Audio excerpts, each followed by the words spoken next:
Imagine being a boy, taken from your home, stripped of your family, and thrust into a world where devotion was demanded and silence was survival. The priests who held your life in their hand promised salvation, but the reality was far darker. What happened behind those sacred walls was unspeakable, worse than death itself. Tonight, we will uncover the horrifying truths of what ancient priests did to their boys' servants, and why history almost erased their suffering that in the ancient world, religion was more than belief, it was power. Temples dominated cities. Priests wielded authority over kings and commoners alike, and the sacred walls that promised protection often concealed unspeakable cruelty. Among the many roles within these religious institutions, one of the most tragic was that of the boy servant. Taken at a tender age, these boys were often chosen for their innocence, their compliance, or simply because their families had no choice. Some were offered willingly, hoping for divine favor, while others were seized, ripped from familiar faces in the warmth of home. What awaited them was far from the piety and ritual the priests preached. Behind the grand altars and golden icons, a system of control thrived, built on fear, secrecy, and abuse. Historical records, fragmented as they are, tell chilling stories. Boys subjected to extreme discipline, forced labor, and rituals designed to break both body and spirit. These acts were justified in the name of devotion, in the belief that suffering cleansed the soul and elevated the temple's power. Scholars and archaeologists have pieced together accounts from clay tablets, scrolls, and temple inscriptions, revealing that punishment for even minor mistakes could be severe, often leaving lifelong scars. Survivors' testimonies, rare but haunting, describe isolation, relentless indoctrination, and ceremonies where compliance was demanded at the cost of personal dignity. The ancient world had no legal safeguards for these children. Their vulnerability was total, their voices silenced beneath layers of ritual and authority. And yet, in some ways, the suffering of these boy servants echoes in modern times. Today, we see echoes of institutional abuse, where power is unchecked and the vulnerable can be exploited under guise of morality, duty, or tradition. Understanding the lives of these boys is not only an excavation of the past, it is a mirror reflecting the dangers of absolute authority and the human cost of blind obedience. Tonight, as we trace their stories, we confront both history and ourselves, uncovering truths that are uncomfortable, unsettling, and unforgettable. Where are you watching from, and what time is it right now? Let us know in the comments. And if you enjoy dark history stories like this, subscribe to the channel, like the video, and share your feedback in comments. From the moment a boy was selected to serve in the temple, his life was no longer his own. Imagine being torn from your home, your parents' hands slipping from yours as strangers draped you in unfamiliar garments and led you toward towering stone walls that smelled of incense and candle wax. The priests welcomed you with smiles that never reached their eyes, voices that promised guidance while hiding the chains of control. The first days were disorienting. The bright corridors and echoing chants a sharp contrast to the quiet, familiar corners of the home you would never see again. Boys were stripped of personal belongings. Even their names sometimes changed, marking the first of many ways they would be erased.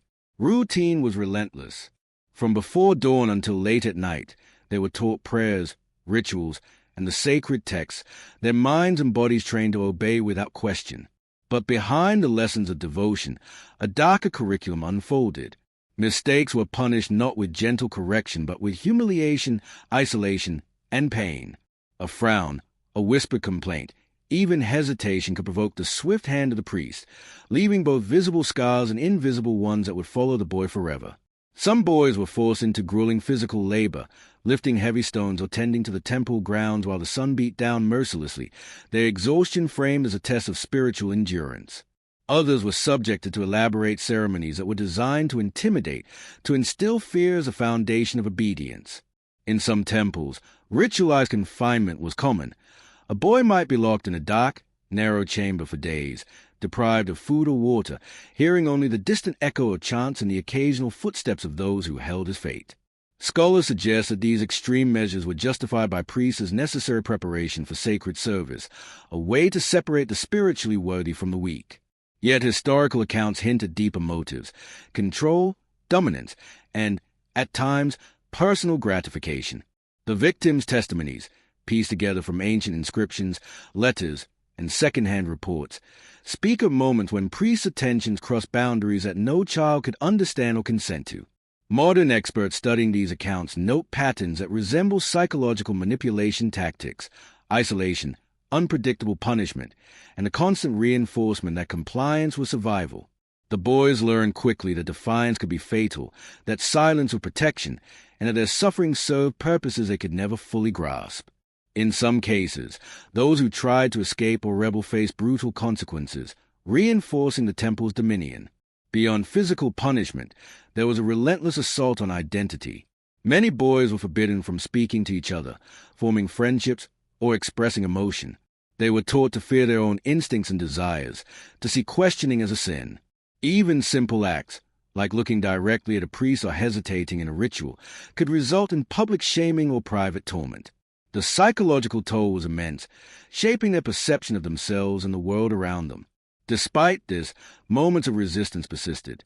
Some boys found subtle ways to reclaim autonomy, a glance, a whispered prayer of their own, a memory of home that no priest could erase. Archaeological evidence suggests that small, secret carvings, hidden under temple floors or within the walls, were made by boys recording their experiences, a silent rebellion that survived centuries. Experts today view these acts as evidence of resilience, a spark of human spirit refusing to be extinguished. Yet resilience offered no safety from the rituals that dominated daily life.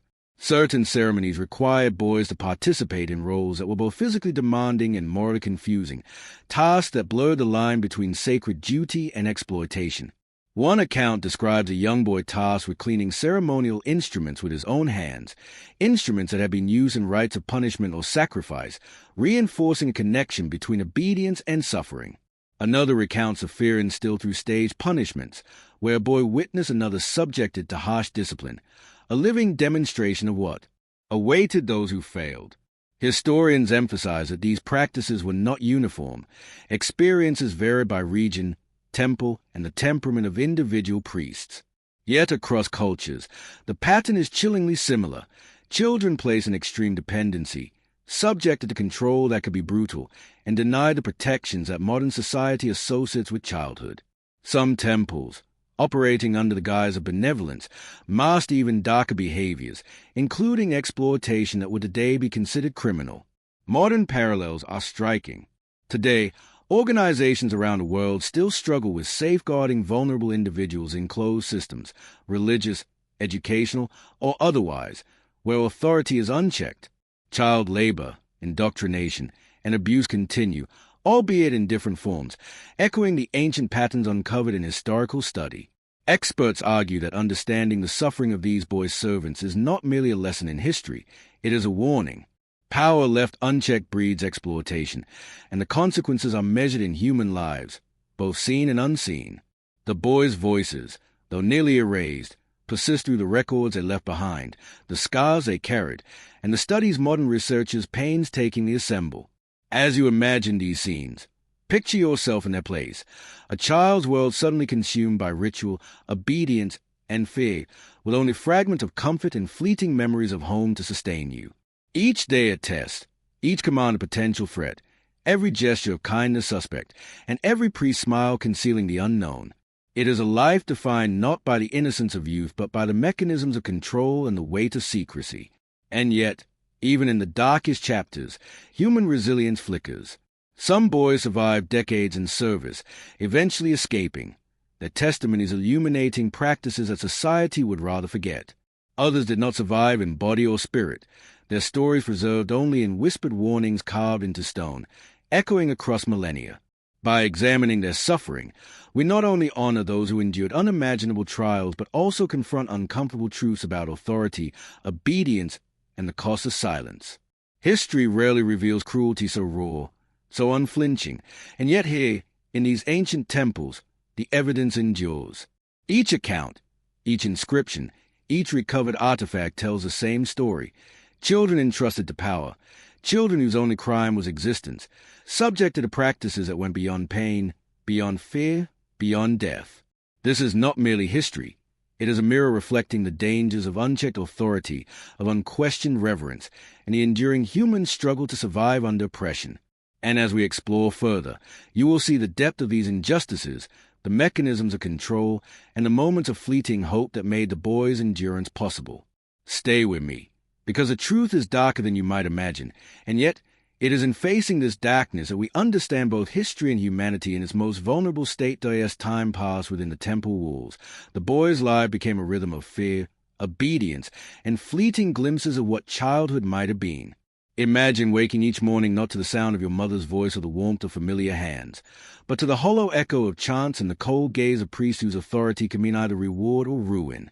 Some boys were assigned to assist in sacred rituals, their small hand performing tasks that were far beyond their understanding, while others endured grueling cleaning, maintenance, or menial labor meant to instill humility, or, more insidiously, submission. Mistakes were never overlooked. A mispronounced prayer, a misaligned offering, a hesitant gesture, all could trigger punishment designed to humiliate or frighten, leaving scars visible and invisible. Historians describe the ceremonies in chilling detail. Young boys instructed to kneel for hours, their limbs numb, their minds fogged with exhaustion, all while priests observed, corrected, and sometimes inflicted physical pain under the guise of spiritual discipline. Beyond physical torment, there was psychological manipulation. Boys were constantly reminded that their families had offered them to the temple, that their place in life was now determined entirely by the priest's will. Separation from peers was common. Friendships were monitored or forbidden, creating isolation that made every instruction feel like a matter of life or death.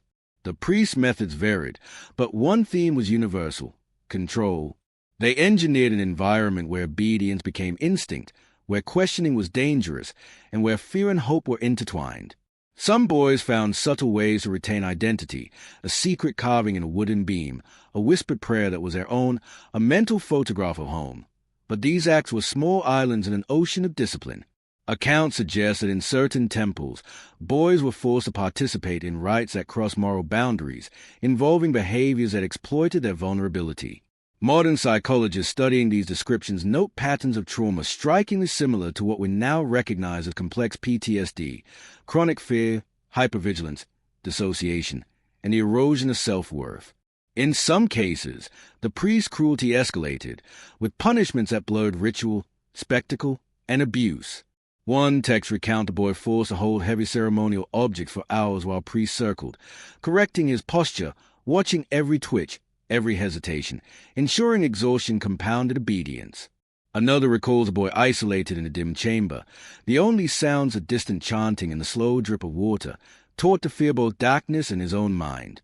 These extreme practices were rationalized by religious doctrine, interpreted as necessary to purify, train, or prepare the child for divine service.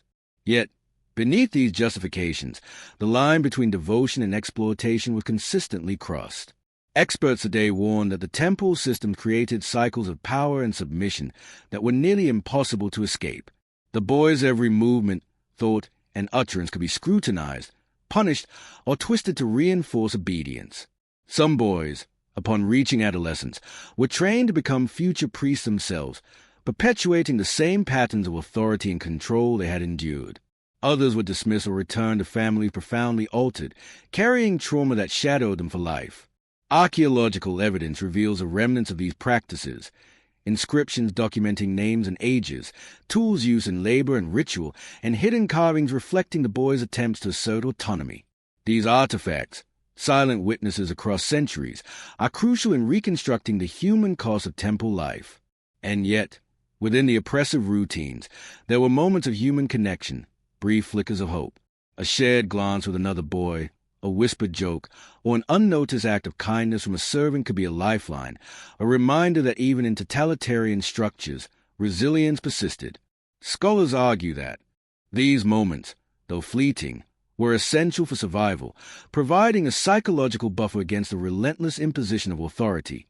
The boys' experiences varied. Some endured for decades, slowly internalizing the temple's hierarchy, while others found ways to escape, risking punishment or death in pursuit of freedom.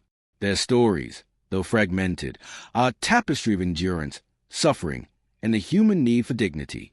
Modern parallels resonate.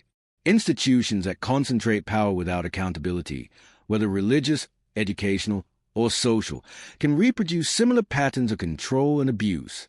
Experts highlight that understanding these ancient practices is not only about the past, it is about recognizing warning signs and safeguarding vulnerable populations today.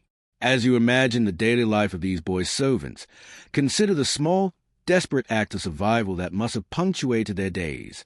Picture a boy kneeling under the weight of ritual, every muscle aching, mind focused solely on obedience, while memories of home flickered in his mind like candlelight. Each day, each ceremony, each punishment was a lesson not in spirituality but in endurance, a constant reminder of the precariousness of life in the temple. The priest's authority was absolute, yet not infallible. There are records of boys who, despite the fear, resisted in small ways, subtly asserting humanity within a system designed to erase it.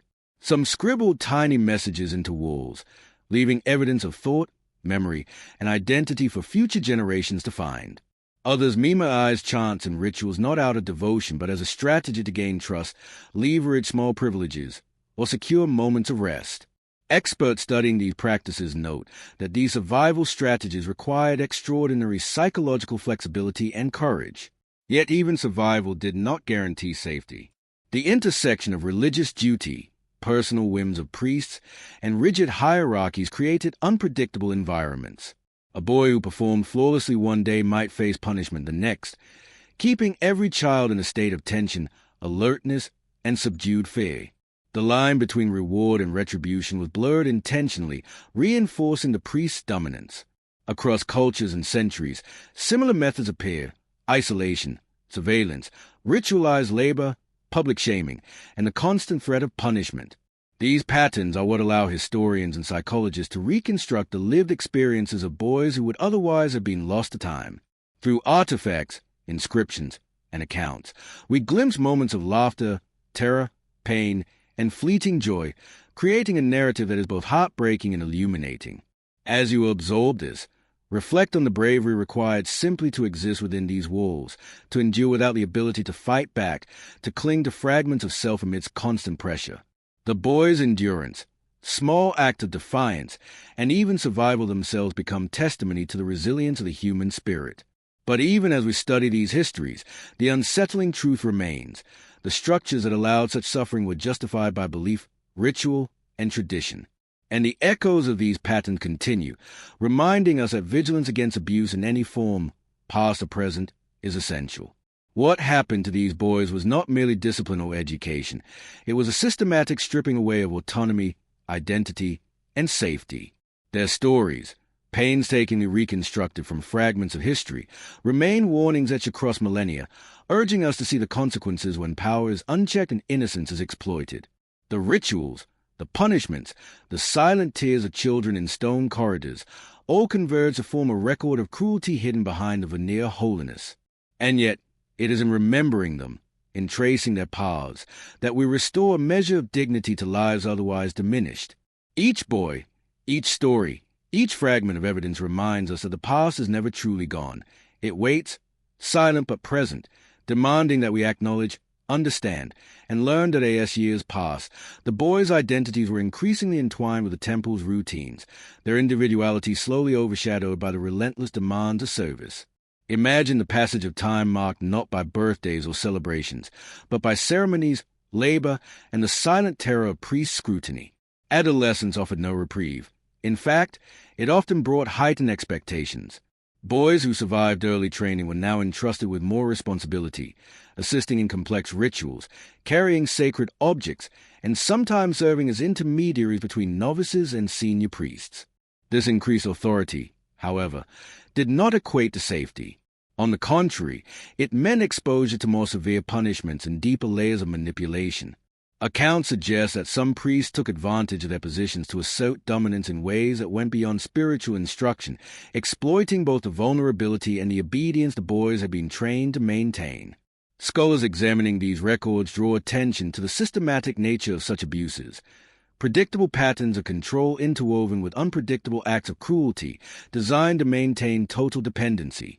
The boys' internal worlds were dominated by fear and hypervigilance. Every glance, every word, every hesitation had potential consequences. Sleep was often disrupted by night rituals, forced vigilance, and the anxiety of not knowing what a day or an hour might bring. Memory itself became a weapon, remembering past punishments, whispered warnings, or the fate of a peer who failed to comply reinforced the instinct of obedience. Even minor infractions could trigger disproportionate retaliation: a misaligned candle, a dropped offering, a momentary lapse in posture. Yet, amidst this climate of fear, small acts of resilience persisted. Boys found covert ways to reclaim agency: hidden carvings, secret notes, or whispered communications that no priest could detect. These acts, though subtle, were profound assertions of humanity in a world determined to erase it. Anthropologists note that such behaviors demonstrate a psychological balancing act: the need to comply for survival while preserving the self against constant erasure. The historical record, though fragmented, provides glimpses into this duality. Some boys endure decades within these walls, emerging physically intact but psychologically scarred, carrying memories of trauma that would shape their adult lives. Others did not survive, whether through premature death, emotional collapse, or disappearance into the temple's shadows. Their stories are reconstructed only through indirect evidence, echoing across time as warnings of systemic abuse. Certain temples implemented stages of indoctrination, gradually increasing the severity of labor, isolation, and ritualized punishment. Boys were tested repeatedly, with compliance equated to worthiness and resistance treated as sin. Modern researchers liken these practices to institutionalized conditioning, emphasizing the long-term psychological impact of such controlled environments. There were moments of moral complexity, too. Some priests may have believed sincerely in their methods, interpreting cruelty as spiritual necessity. Others acted out of personal ambition or sadism, exploiting institutional authority to satisfy impulses disguised as ritual. The intersection of belief, tradition, and unchecked power created conditions in which boys were simultaneously objects of reverence and targets of exploitation. The emotional landscape of these children was thus one of constant tension: reverence mixed with fear, loyalty interwoven with survival instincts, fleeting hope shadowed by punishment. Modern parallels are difficult to ignore. Across different contexts today, whether in institutions, boarding schools, or religious organizations, vulnerable individuals still face pressures and abuses echoing these ancient patterns. Experts argue that understanding historical examples of abuse is crucial in preventing their recurrence. For the boys in temples, every day was a negotiation between obedience and self-preservation. Their achievements, minor successes, or simple act of memory and creativity were themselves victories, sustaining them against overwhelming odds.